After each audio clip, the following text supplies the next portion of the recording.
if you've been using AIQ Marital up through now, you know that we have married, inferred married, single, inferred single, and inferred widowed.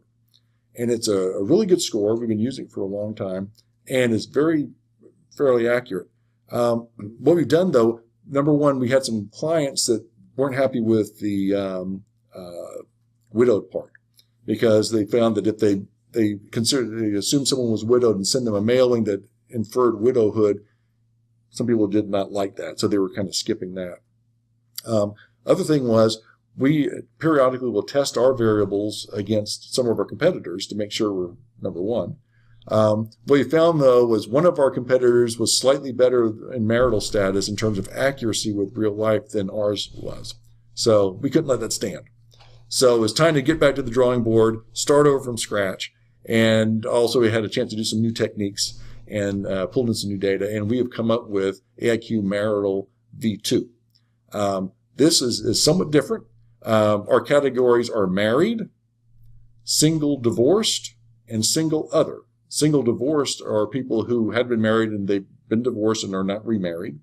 And single other are people who have never been married or the old inferred widow. So they're all included in one category. Married people make up about 48% of the population, so slightly less than half, which really kind of surprised me. And the single divorced makes up about 10% of the population, so the rest are single other. So that was kind of a surprise. I think that they said this is the first time in American history that single adults outnumber married adults. So it's kind of interesting.